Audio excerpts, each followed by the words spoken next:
ലൈംഗിക ശേഷിക്കുറവുമായി ക്ലിനിക്കിലെത്തിയ ഒരു രോഗിയോട് ഞാൻ അവരുടെ തൈറോയ്ഡ് ഒന്ന് പരിശോധിക്കണമെന്ന് പറഞ്ഞു. രോഗി എന്നോട് പറയുകയാണ്, സാർ നോക്കാൻ എനിക്കൊരു കുഴപ്പമില്ല, ഇവിടെ മുഴയൊന്നുമില്ല എന്നുള്ളത്.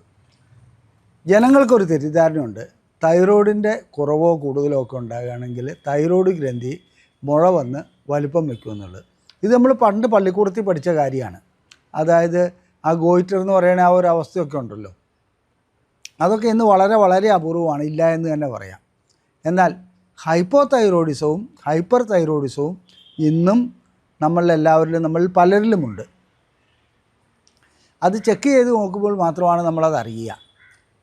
ഒരു പ്രശ്നവുമില്ലാതെ വന്ന ഒരു വ്യക്തിക്ക് TSH ചെയ്തപ്പോൾ അത് 100-ന് മേലെ കിട്ടി. ഞാൻ പോലും അത്ഭുതപ്പെട്ടു പോയി.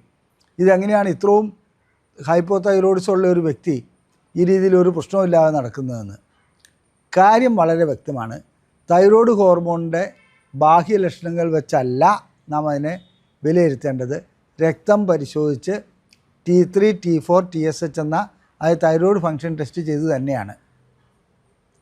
ചിലപ്പോൾ ഒരു ലക്ഷണങ്ങളും കാണിച്ചു കൊള്ളണമെന്നില്ല. ക്ഷീണമുണ്ടാവില്ല, തലകറക്കമുണ്ടാവില്ല, പ്രശ്നങ്ങളൊന്നും ഉണ്ടാവില്ല.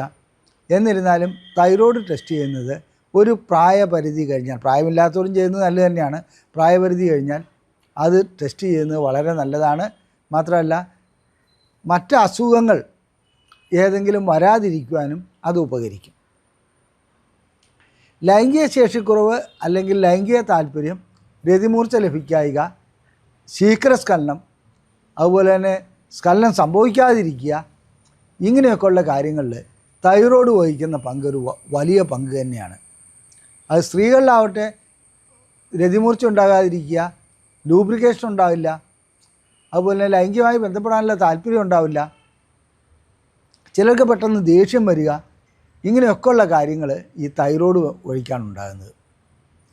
ഞാൻ ഡോക്ടർ അജയൻ വർഗീസ്, കോഴിക്കോട് ജില്ലയിൽ കുന്ദമംഗലം പന്തീർപ്പാടത്തുള്ള institute of sexual and reproductive medicine എന്ന സ്ഥാപനത്തിൻ്റെ ഡയറക്ടറാണ്.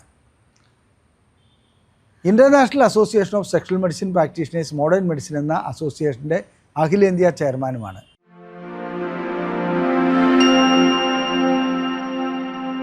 ലൈംഗിക ശേഷിക്കുറവുമായി വരുന്ന വ്യക്തികളെ വ്യക്തമായ പരിശോധനയ്ക്ക് വിധേയമാക്കുകയാണെങ്കിൽ, അതായത് എല്ലാ പരിശോധനകളും ചെയ്യുകയാണെങ്കിൽ അവരുടെ ഉള്ളിൽ ഒളിച്ചിരിക്കുന്ന രോഗകാരണം കണ്ടെത്തുവാൻ കഴിയും.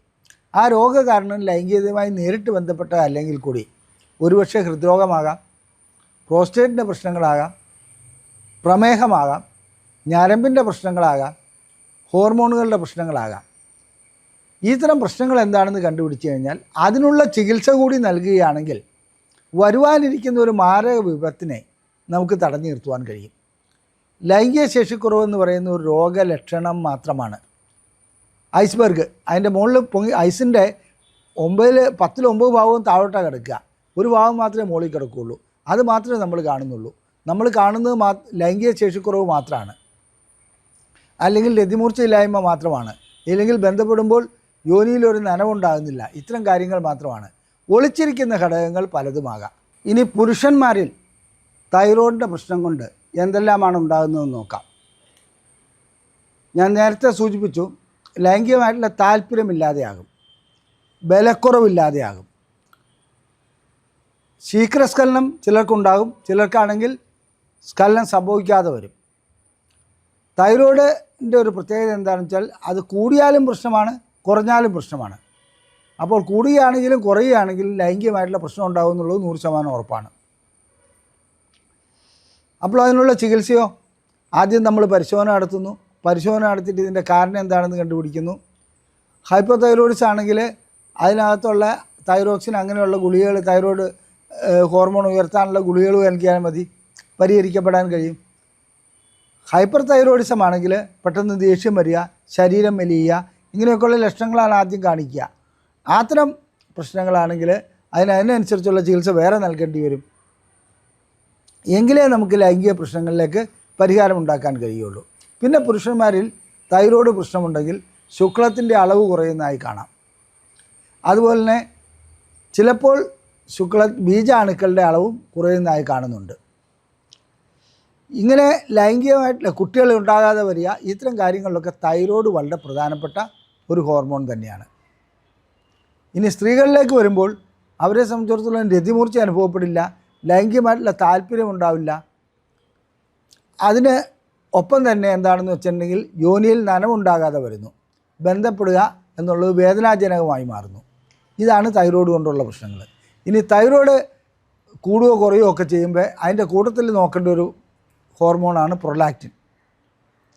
പ്രൊലാക്റ്റിൻ്റെ അളവ് ചിലപ്പോൾ വളരെ കൂടിപ്പോകുന്നതായി കാണാം. ഇതും ലൈംഗികതയെ ബാധിക്കും.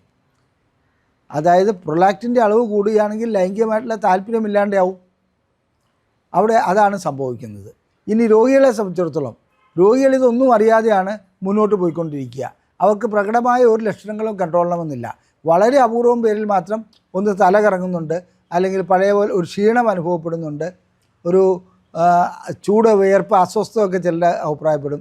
ഇതൊന്നുമില്ലാതെ തന്നെ തൈറോയിഡിൻ്റെ ലക്ഷണങ്ങൾ ഒന്നും കാണിക്കാതെ തന്നെ തൈറോയ്ഡ് രോഗം ഉടലെടുക്കാറുണ്ട്.